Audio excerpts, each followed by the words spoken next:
12 जानेवारीला अटल सेतूचे पंतप्रधान नरेंद्र मोदी यांच्या हस्ते उद्घाटन होत आहे। यानंतर नवी मुंबई आंतरराष्ट्रीय विमानतळ गाभा क्षेत्रात सभा होणार आहे।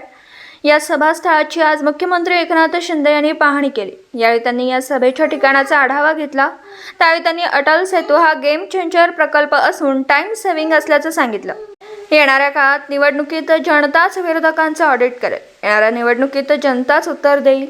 इंद्रायणी नदीचा प्रस्ताव DPR केंद्र सरकारला पाठवला आहे। लवकरच त्याचं प्रदूषण कमी करण्यासाठी आम्ही प्रयत्नशील आहोत।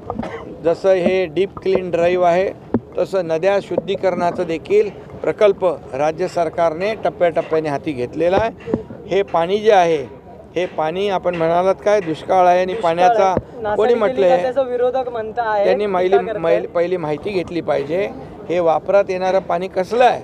हे पिण्याचं पाणी नाही, हे रिसायकल केलेलं STP वॉटर आहे आणि ते पाणी धुण्यासाठी योग्य आहे। रस्ते धुण्यासाठी आपण ते वापरतोय, पिण्याचं पाणी वापरत नाही। त्यांना थोडं तुम्ही सांगा, त्यांना बुद्धीमध्ये त्यांना ही माहिती घाला। आणि त्याची सगळी जय्यत तयारी या ठिकाणी होती आहे।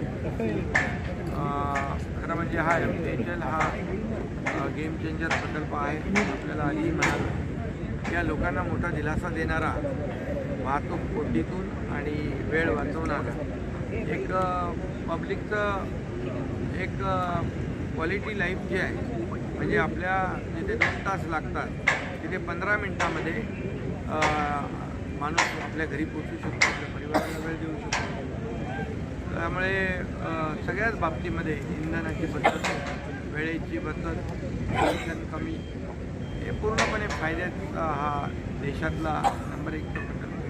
सर, सर्व तयारी 12 तारखेला नेमकं कुठल्या प्रोजेक्टचं उद्घाटन? 12 तारखेला रिमोटद्वारे एक तर ते एक सूर्या डॅमचं आहे, त्याचबरोबर ऑरेंज टनेलचं आहे, एक टिकीटिनीवाडी ते बोरिवली टनेलचं आहे, ट्विन टनेल आहे, आणि एक इथं जे हे रेल्वेचं जे आहे, एक रेल्वेचं देखील नेरूळ उरण त्याचंही आहे, आणि एक मेट्रो अगोदर आपण सुरू केली डायरेक्ट, त्याचंही अधिकृतपणे बेलापूरची त्याला एक लोकार्पण अधिकृत होईल। आणि नमो महिला सशक्तीकरण हे जे अभियान आपण सुरू केलेलं आहे त्यासाठी देखील या ठिकाणी महिला भगिनी देखील मोठ्या प्रमाणावर येतील आणि त्यांची व्यवस्थित सोय, व्यवस्था, नियोजन हे या ठिकाणी आमची टीम करते आहे। सकाळपासून चहल यांना त्यांचं काम कळतं, मुख्यमंत्र्यांनी त्यांच्या कामात नाही, खरं म्हणजे डीप क्लीन ड्राईव्ह हा मुख्यमंत्र्याचा एकट्याचा कार्यक्रम नाही आहे। आम्ही आधीच सांगितलं आहे की हे मुख्यमंत्री असतील किंवा राज्य सरकार आहे किंवा मुंबई महापालिका आहे, एवढं मर्यादित काम आम्ही ठेवलेलं नाही। डीप क्लीन ड्राईव्हमध्ये एक लोक चळवळ, एक पब्लिक मुवमेंट व्हावी आणि म्हणून त्याप्रमाणे लोक सहभागी होतात। आज मरीन ड्राईव्हला खूप मोठ्या प्रमाणावर लोक त्यामध्ये सहभागी झाले आणि त्यामुळे लोकांचा सहभाग वाढतो आहे। त्यामुळे विरोधकांचा देखील थोडासा एक त्रास त्यांना होतो आहे। त्यांना जे काही या प्रकल्पाच्या बाबतीमध्ये कसं आहे, प्रकल्प जेव्हा कुठलाही अभियान जे आहे जेव्हा यशस्वी होत जातं त्यावेळी त्याच्यावर टीका करण्याचा प्रयत्न लोक करतात, परंतु माझं तर त्यांना सगळ्यांना सांगणं आहे की ही कोणी मुख्यमंत्र्याची एकट्याची ही अभियान नाही आहे, त्यांनी सगळ्यांनी सहभागी व्हावं। मोदी साहेबांनी 2015 साली झाडू हातात घेतला, स्वच्छ भारत अभियान सुरू केलं, त्यावेळेस त्यांच्यावर टीका केली फोटो सेशनची, आताही टीका करतायत। मुख्यमंत्री म्हणजे काय, मी स्वतःला CM म्हणजे चीफ मिनिस्टर जी डेफिनेशन करतात, मी स्वतःला CM म्हणजे कॉमन मॅन म्हणून समजतो आणि म्हणून मी त्याच्यात उतरलो आहे। आणि मुंबई स्वच्छ करायला त्याच्यामध्ये काही मुख्यमंत्र्याला काही कमीपणाचं वाटण्याची आवश्यकता नाही। आणि त्याचे जे परिणाम आहे, आज पोल्युशन कमी होतं आहे, जे एअर क्वालिटी इंडेक्स आहे तो 350 खाली आला आहे। याचं खरं म्हणजे विरोधकांनी कौतुक करायला पाहिजे स्वच्छ मनाने, आणि त्यांनी देखील या स्वच्छता अभियानामध्ये सहभागी झालं पाहिजे।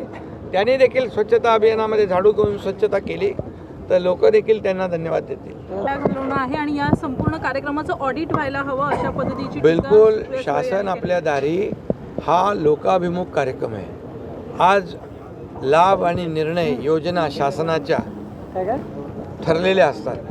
त्या मिळवण्यासाठी जे चक्रा मारायला लागतात, खेटे मारायला लागतात, जो प्रयत्न करायला लागतो, त्यामुळे तो माणूस कंटाळतो आणि कटकटीने तो नाद सोडून देतो लाभ घेण्याचा. नेमकं आम्ही तेच केलं. कलेक्टर, BDO, CO या सगळ्यांना कामाला लावलं.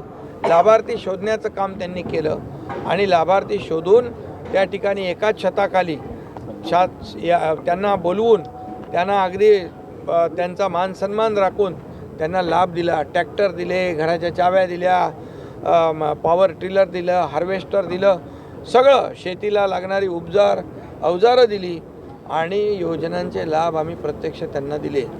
खरं म्हणजे यामुळे 2 कोटीपेक्षा जास्त 2,20,00,000 लोकांना याचा लाभ मिळालेला आहे.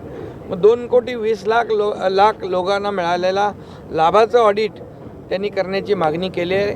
त्यांना धन्यवाद द्यायला पाहिजे. येत्या निवडणुकीमध्ये जनता त्यांचं ऑडिट करेल. त्यांचं खातं पूर्ण बंद करून ते ऑडिट जनता येणाऱ्या निवडणुकीमध्ये करेल. कारण लोकांना दिलेल्या लाभाचं ऑडिट करायला सांगतायत. म्हणजे स्वतः पूर्वी काही केलं नाही, पण आमचं सरकार, शासन आपल्या दारी हे लोकाभिमुख जो कार्यक्रम आहे तो लोकप्रिय होत चालला आहे. हजारो लोक येत आहेत, मंडपामध्ये बसत आहेत, त्यांचा लाभ घेत आहेत, योजना मिळत आहेत त्यांना. याची पोटदुखी आहे. त्यामुळे लोक त्यांना त्याचं उत्तर येणाऱ्या निवडणुकीमध्ये देतील. नुकत्याच झालेल्या ग्रामपंचायत निवडणुकीमध्ये त्यांना उत्तर दिलेलं आहे आणि येणाऱ्या निवडणुकीत जनता त्या पक्षांचं ज्या मागणी करतात त्यांचं ऑडिट करेल.